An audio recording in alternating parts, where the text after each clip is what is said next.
नमस्कार विद्यार्थी मित्रांनो, क्लास 7 स्कॉलरशिप एक्झाम मॅथमॅटिक्स मध्ये आपण सुरू केलेला आहे unit number 1 that is number 1। यामध्ये जो सब टॉपिक आहे rational numbers and operation on rational numbers यावर आपण याआधी एक्सरसाइज बघितलेली आहे। जर आपण तो व्हिडिओ मिस केला असेल तर त्याची लिंक आपल्याला या व्हिडिओच्या डिस्क्रिप्शन मध्ये मिळून जाईल। आजचा आपला जो टॉपिक आहे तो याच टॉपिकवर आहे, पण क्वेश्चन्स आपण असे बघणार आहोत की जे अल्ट्रा हार्ड सिरीजचे क्वेश्चन्स आहेत। हे असे क्वेश्चन्स आहेत की जे स्कॉलरशिपची जो अभ्यास आहे तो सिरियसली जे विद्यार्थी करत आहे आणि त्यांना हायर लेवल थिंकिंगचे एक्झाम्पल्स पाहिजे आहे, ते असे एक्झाम्पल्स आहेत। तर बघूया क्वेश्चन नंबर 1। त्याआधी सांगू इच्छितो की आपण जर माझ्या चॅनलवर नवीन असाल तर चॅनलला सबस्क्राइब करा, बेल आयकॉनला प्रेस करा, व्हिडिओ आवडल्यास लाईक करा आणि आपल्या मित्रांना शेअर करा। बघूया क्वेश्चन नंबर 1। इथे आपल्याला हा एक प्रश्न दिलेला आहे, इथे आहे 1, ठीक आहे। 1 upon 1 plus 1 upon 2 plus 1 upon 3 plus 1 upon 4 आणि याचा आपल्याला सोल्युशन फाइंड आउट करायचं आहे। हे सॉल्व करताना आपल्याला खालून वर पर्यंत याला सॉल्व करत न्यायचं। कसं म्हणजे आधी आपण सॉल्व करूया 3 plus 1 upon 4 ला। मग इथे सॉल्व करूया 3 plus 1 upon 4 इक्वल टू, याला कसं सॉल्व करतो आपण, सरळ 4 3 जा 12, 12 मध्ये 1 ऍड करा 13, 13 upon 4 हे झालं याचं आन्सर। मग हे आन्सर आपण या जागी लिहूया तर आपल्याला काय मिळेल, 1 upon हा 1 प्लस 1 upon हा 2 प्लस 1 upon, ठीक आहे, हा एवढ्याचा आन्सर आहे 13/4। आता 13/4 ने डिवाइड करना म्हणजे याच्या रेसिप्रोकलने मल्टिप्लाय करना। मग आपल्याला काय मिळेल, equal to 1 upon 1 as it is plus 1 upon 2 plus 13/4 चा रेसिप्रोकल काय आहे 4 upon 13। आता आपल्याला याला सॉल्व करावं लागेल, ठीक आहे। मग याला साइडला सॉल्व करूया, 2 plus 4 upon 13 equal to 13 to the 26, 26 plus 4 30। आपल्याला इथे मिळाले 30 upon 13 हे आन्सर आपण इथे लिहूया। So we will get here 1 upon 1 as it is plus 1 upon 30/13, ठीक आहे। आता पुन्हा 30/13 ने डिवाइड करणं, याचा अर्थ याच्या रेसिप्रोकलने मल्टिप्लाय करणं। तर आपल्याला काय मिळेल, equal to 1 upon 1 plus 1 upon या 1 upon याचा रेसिप्रोकल काय होतो, इथे 1 upon नाही घेऊया आपण, सरळ आता काय करूया 30/13 चा रेसिप्रोकल होईल इथे 13 upon 30। So we will get, आता हे सॉल्व करूया इथे, तर आपल्याला काय मिळेल 1 upon 30 1 30, 30 प्लस 13 43।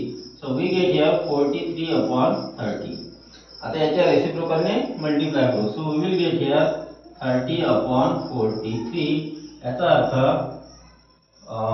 इथे आपला हा ऑप्शन, इथे थर्ड ऑप्शन चुकलेला आहे, तर आपल्याला इथे पाहिजे 30 upon 43 म्हणजे option number 3 is correct answer. Next बघूया question number 2। If x plus 1 upon x equal to 3 find x square plus 1 upon x square। आपल्याला काय दिलेलं आहे, हे x plus 1 upon x equal to 3 दिलेला आहे। यावरून आपल्याला x square plus 1 upon x square ची व्हॅल्यू फाइंड आउट करायची आहे। ती कशी करायची, त्यासाठी इथे आपल्याला चार ऑप्शन दिलेले आहेत। सगळ्यात आधी आपल्याला हे जे आहे x square plus 1 upon x square left साइडला मिळालं पाहिजे। ते कसं मिळेल, त्यासाठी दोन्ही साइडचा स्क्वेअर करा। स्क्वेअर केल्यानंतर काय मिळेल आपल्याला, x plus 1 upon x bracket square equal to 3 square.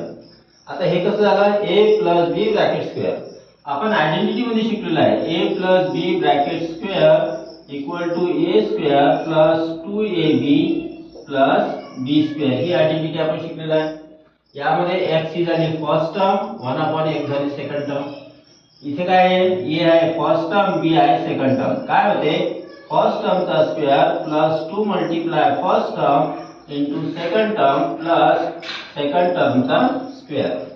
मग इथे यूज करूया आपण काय असते, फर्स्ट टर्मचा स्क्वेअर, फर्स्ट टर्म x आहे x square plus 2 multiply first term into second term plus second टर्मचा स्क्वेअर म्हणजे 1 upon x चा स्क्वेअर इज इक्वल टू काय होईल इथे 3 चा स्क्वेअर 9.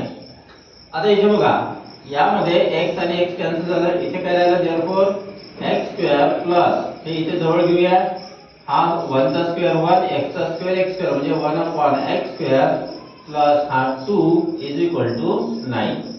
आता 2 ला ऍडजस्टमेंट ट्रान्सफर करून द्या. Therefore we will get here x square plus 1 upon x square equal to 2 इकडे गेल्यावर मायनस होईल. 9 मायनस 2 होता 7. आपला आन्सर आलेला आहे 7. Option number 2 is correct answer. Next बघूया क्वेश्चन नंबर 3. याचा आपल्याला आन्सर फाइंड आउट करायचा आहे. यासाठी आपल्याला इथे 4 पर्याय दिलेले आहेत. आता इथे बघा याचा आन्सर फाइंड आउट करताना आधी काय करा तुम्ही न्यूमरेटरचा आन्सर फाइंड आउट करा म्हणजे तुम्हाला डिनॉमिनेटरचा आन्सर मिळून जाईल. का बरं? कारण बघा इथे न्यूमरेटर मध्ये इथे 3 4 5 इथे आपल्याला डिनॉमिनेटर दिलेला आहे. इथे सुद्धा डिनॉमिनेटर 3 4 5 आहे. तर आधी आपण यांचा एलसीएम काढून घेऊया. 3 4 आणि 5 चा एलसीएम काय होईल 3 मल्टिप्लाय 4 मल्टिप्लाय 5 कारण या कॉन्जिक्युटिव्ह नंबर्स आहे आणि कॉन्जिक्युटिव्ह नंबरचा एलसीएम हा त्यांचा प्रॉडक्ट असतो. 3 4 जा 12 12 5 जा 60 म्हणजे यांचा जो एलसीएम आहे तो 60 आलेला आहे. आपण काय करूया 2/3 प्लस 3/4 प्लस 4/5 याचा आन्सर आधी काढूया. ठीक आहे. डिनॉमिनेटर 60 घेऊन घ्या तुम्ही तिघांचाही कॉमन डिनॉमिनेटर. 3 ने 60 ला डिवाइड केला 20 आले. 20 ने 2 ला मल्टिप्लाय करा 40 आले प्लस 4 ने 60 ला डिवाइड करा 15 आले. 15 4 जा 60. 15 ने 3 ला मल्टिप्लाय करा 45 आले. 5 ने 60 ला डिवाइड करा 12 आले. 12 ने न्यूमरेटर 4 ला मल्टिप्लाय करा 12 4 जा 48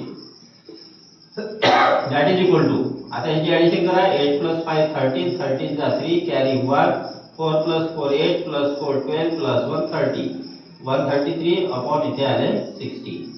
आता अशाच पद्धतीने हा जो डिनॉमिनेटर आहे त्याचा आन्सर फाइंड आउट करूया. So 1/3 plus 1/4 plus 1/5. आता 3 4 आणि 5 यांचा जो एलसीएम आहे तो 60 आहे म्हणून आपण कॉमन 60 घेऊन घेतलं. पुन्हा 3 ने 60 ला डिवाइड केलं तर 20 आले. 20 into 1 20. 4 ने 60 ला डिवाइड केलं 15 आले. 15 into 1 15. 5 ने 60 ला डिवाइड केलं 12 आले. 12 1 जा 12. बघा 2 plus 5 7. 1 plus 1 2 plus 4 plus 2 4. 47/60 आले. आता इथला हा जो न्यूमरेटर आहे याचा आन्सर आलेला आहे 133. मग आपण साइडला इथे 133 घेऊ. 133/60 अपॉन डिनॉमिनेटरचं जे आन्सर आला ते आला 47/60 दॅट इज इक्वल टू आता पुन्हा इथे बघा फ्रॅक्शन ने डिवाइड करणार याचा रेसिप्रोकल ने मल्टिप्लाय करणार. सो वी गेट 133/60 मल्टिप्लाय 47/60 चा रेसिप्रोकल 60/47. 60 60 get cancel 133/47. आता 47 ने 133 ला डिवाइड होते का ते आपल्याला पाहायचं आहे. इथे दिलेले ऑप्शन्स हे चुकलेले आहेत. आपण जे आन्सर काढलेला आहे ते करेक्ट आन्सर आहे. ठीक आहे. नेक्स्ट बघूया question number 4. If a/b equal to 5/7 then 2a plus 3b upon a plus b याचा आन्सर आपल्याला फाइंड आउट करायचा आहे. याकरिता आपल्याला इथे 4 ऑप्शन्स दिलेले आहेत. आता इथे तुम्हाला काय करायचं आहे सपोज करायचं आहे. सपोज काय करायचं आहे late a is equal to 5k घ्यायचं and b is equal to घ्यायचं 7k. ठीक आहे. मग यावरून a plus b काय होईल a plus b is equal to 5k plus 7k that is equal to होईल 12k. मग आता याची जर व्हॅल्यू आपल्याला काढायची आहे तर आपण हे इथे लिहून घेऊया 2a plus 3b upon a plus b equal to 2a म्हणजे 2 मल्टिप्लाय a. a ची व्हॅल्यू किती आहे आपल्याजवळ 5k. तर 2 into 5k होईल प्लस 3 मल्टिप्लाय b ची व्हॅल्यू आहे 7k. 7k लिहिलं अपॉन a plus b ची व्हॅल्यू किती आलेली आहे 12k. So that is equal to 2 5 जा 10k प्लस 3 7 जा 21k upon 12k. That is equal to 21 plus 10 31k upon 12k. k get cancelled, so we get here 31 upon 12 and option number 3 is correct answer. Next बघूया question number 5. 1 upon x plus 1 upon x plus 2 equal to 1 upon 2 दिलेला आहे. आपल्याला याचं answer find out करण्याकरता इथे चार options दिलेले आहेत. या चार ऑप्शन पैकी कोणतं करेक्ट उत्तर आहे ते आपल्याला फाइंड आउट करायचं आहे. तर आपल्याला जे दिलं आहे ते आधी लिहून म्हणजे इथे लिहायची गरज नाही आहे. आपल्याला हे सॉल्व्ह करण्याकरता आधी या LHS मध्ये दोघांचा डिनॉमिनेटर सेम करावा लागेल. मग त्यासाठी काय करायचं, दोघांचा कॉमन डिनॉमिनेटर घेऊन घेऊ x मल्टिप्लाय x प्लस 2. या x प्लस 2 ने 1 ला मल्टिप्लाय करा तर इथे x प्लस 2 आले प्लस x into 1 x आले दॅट इज इक्वल टू 1 अपॉन 2. हे झाले फर्स्ट स्टेप. आता काय करू शकतो आपण इथे x आणि x 2x झाले 2x प्लस 2 अपॉन x ने मल्टिप्लाय करा x square plus 2x equal to 1 अपॉन 2. आता आपण काय करू शकतो, क्रॉस मल्टिप्लाय करू शकतो. क्रॉस मल्टिप्लाय केला तर 2 ने 2x प्लस 2 ला मल्टिप्लाय करा. So we get here 4x plus 4 equal to 1 ने याला मल्टिप्लाय केलं तर x स्क्वेअर प्लस 2x.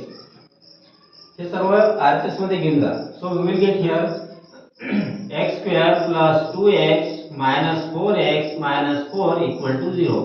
हा 4x इकडे प्लस आहे, ट्रान्सपोज केल्यानंतर मायनस 4x होईल. हा प्लस 4 आहे, RHS मध्ये गेल्यावर मायनस 4 होईल. Therefore we will get here x square minus 2x 2x minus 4x minus 2x minus 4 equal to 0. हे कसं आलं, इंटिजर्स मध्ये तुम्ही शिकले आहे मायनस प्लस 2 मायनस 4 अलग अलग साइन असेल तर काय करायचं, मोठ्या नंबर मधून लहान नंबरला मायनस करा. 4 मायनस 2 2 आणि मोठ्या नंबरचं साइन देतो. आता इथे याला सॉल्व करण्याकरता आपल्याला काय करायचं की मायनस 4 चे असे फॅक्टर्स पडले पाहिजे की ज्यांची ऍडिशन -2 येते. आता फॅक्टर्स म्हणजे हे निगेटिव्ह नंबर आहेत, याचे जे दोन फॅक्टर्स आहेत त्यातील एक पॉझिटिव्ह राहील एक निगेटिव्ह राहील. तर याचे असे कोणतेच फॅक्टर्स पडत नाही की ज्यांची ऍडिशन -2 येईल. मग अशा वेळी काय करायचं असते, तर ax² plus bx plus c equal to 0 याचे जर आपल्याला रूट फाइंड आउट करायचे असेल तर आपला जो फॉर्म्युला आहे x equal to minus B plus minus root मध्ये B square minus 4ac upon 2a याचा यूज करायचा आहे. आता यामध्ये a ची व्हॅल्यू किती होईल, x स्क्वेअरचा कोएफिशियंट a आहे, इथे काहीच नाही म्हणजे 1 आहे.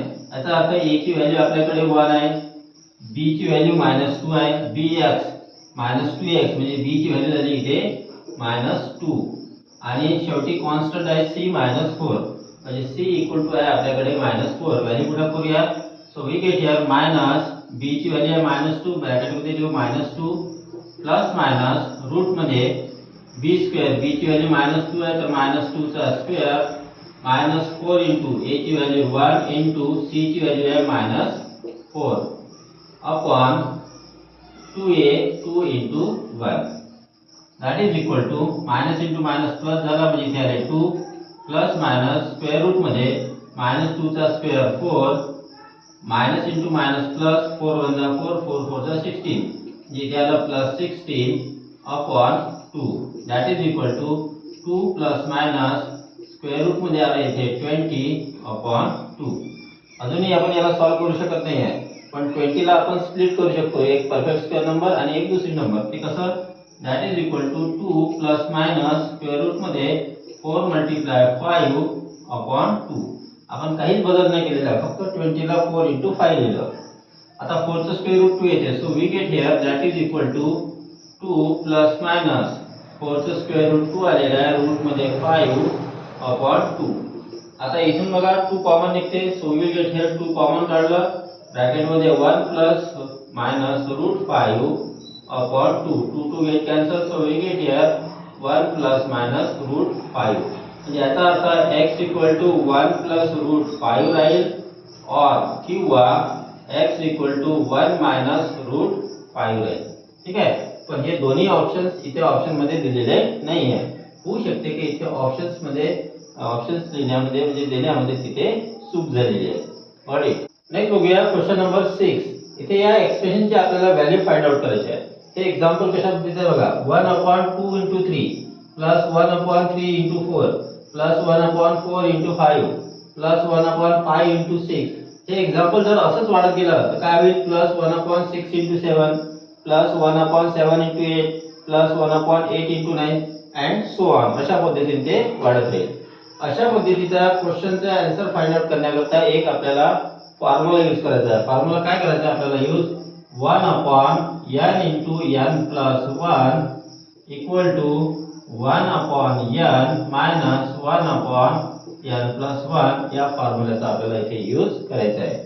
इथे n काय असते, जी लास्ट नंबर आहे 6 ती आपल्याला इथे n घ्यायची आहे. सो आपल्याला काय मिळेल इथे देअरफॉर तर इथे 1 upon 2 into 3 साठी पहिला n ची व्हॅल्यू घ्यायची आहे आपल्याला इथे 2. ठीक आहे. मग आपल्याला काय होईल देअरफॉर याचा यूज करायचा आहे. काय होईल 1 upon 2 मायनस इथे n ची व्हॅल्यू 2 घेतली तर 2 plus 1 3 होते म्हणजे 1 upon 3 होईल प्लस 1 upon आता n ची व्हॅल्यू 3 आहे तर 1 upon 3 मायनस 1 upon n ची व्हॅल्यू 3 आहे तर 3 plus 1 4 होईल प्लस आता n ची व्हॅल्यू इथे 4 आहे मग काय होईल 1 upon 4 मायनस 1 upon 4 plus 1 5 होईल. ठीक आहे प्लस 1 upon आता n ची व्हॅल्यू इथे 5 आहे तर 1 upon 5 मायनस 1 upon 5 plus 1 6 होईल. दॅट इज इक्वल टू आता इथे या दोघांचा एलसीएम करा. काय होईल एलसीएम 2 3 जा 6 होईल कारण कॉन्जिक्युटिव्ह नंबर आहे. 3 1 जा 3 2 1 जा 2 3 minus 2 इथे झालं 1 प्लस 3 4 जा 12 होईल 4 1 जा 4 3 1 जा 3 4 minus 3 1 प्लस 4 5 जा 20 होईल 5 1 जा 5 4 1 जा 4 5 minus 4 1 प्लस 6 5 जा इथे 30 होईल 6 1 जा 6 5 1 जा 5 6 minus 5 1. आता यामध्ये यांचा आपल्याला सर्वांचा एलसीएम फाइंड आउट करावा लागेल. तर इथे करूया 6 12 20 आणि 30. सगळ्यात पहिला यांना 2 ने डिवाइड होईल 2 3 जा 2 6 जा 2 10 जा आणि इथे 15 जा. आता इथे 3 ने डिवाइड करूया 3 3 1 जा 2 जा 10 ॲज इट इज 5 जा. 2 ने डिवाइड करूया 1 1 5 5 5 ने डिवाइड करूया 1 1 1 1 2 3 जा 6 6 2 जा 12 12 5 जा 60. सर्वांचा एलसीएम इथे 60 आलेला आहे. 60 घेतला डिनॉमिनेटर 6 ने 60 ला डिवाइड केलं 10 आले 10 1 जा 10 10 12 ने 60 ला डिवाइड करा 5 आले 5 1 जा 5 23 जा 60 3 1 जा 3 32 जा 60 2 1 जा 2. सो वी गेट हियर 10 आणि हे 3 आणि 2 5 आणि 5 20 आणि 10 सॉरी 5 आणि 5 10 10 आणि 10 20 upon 60 that is equal to 1 upon 3. Option number first is correct answer. तुम्ही डायरेक्टली याचं करू शकता पण इथे कॅल्क्युलेशन तुमचं वाढू शकते. ऑडिट